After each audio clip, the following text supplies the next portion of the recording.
the whole structure of this timeline that you see is 50 years prior to the publication of the Scarlet Letter. So it basically helps the reader kind of figure out like what was going on in Hawthorne's times that might have motivated him to write the Scarlet Letter. So we start off in 1794, and although the Massachusetts Bay Colony, which is the setting of the Scarlet Letter, isn't founded in 1794, it still really is like a very popular city, and everyone's kind of aware of the history of it, just as today, Boston is very popular and its origins as well.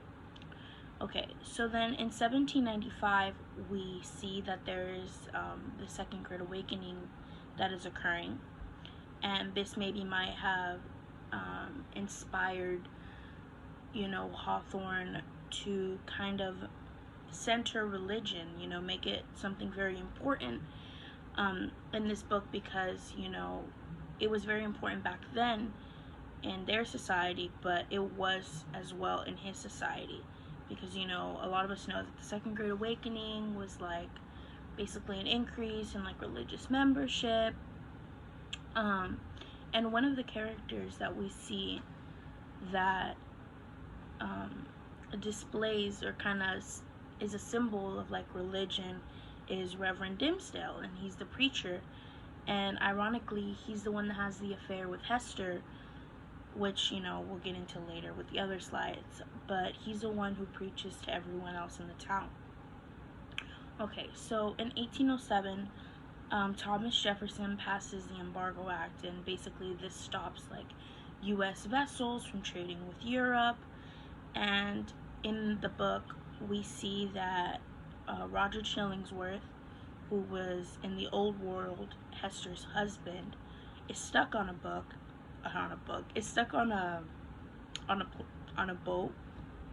and basically that's why he's not able to see Hester.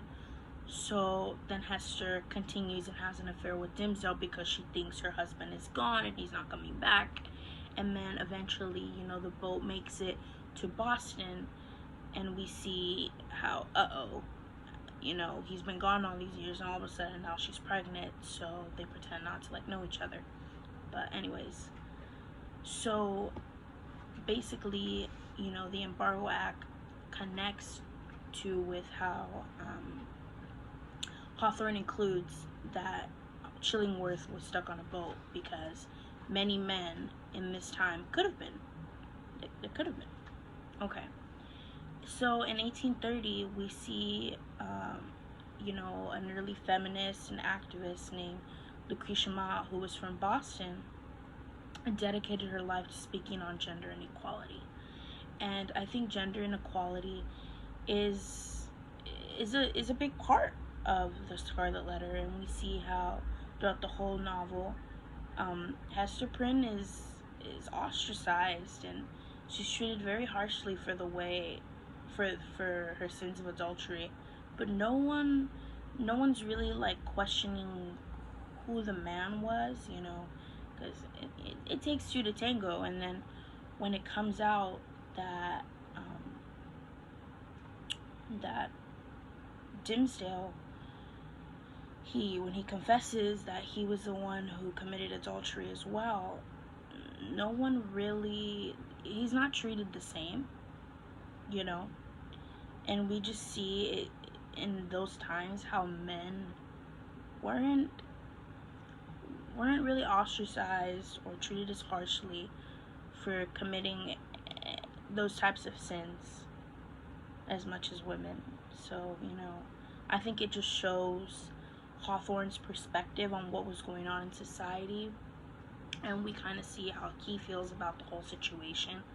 So the fact that, sexism is a big theme in the Scarlet Letter, it just shows where he stands, socially, and the fact that he might have used Lucretia Mott as inspiration.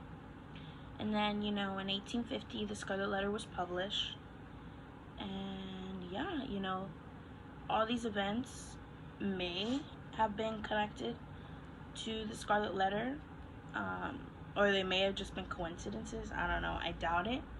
But yeah, so the top is basically um, historical, like events and stuff, and then the bottom is where I found some sort of connection between what was going on in his time and um, what's in the text. Okay, thank you guys.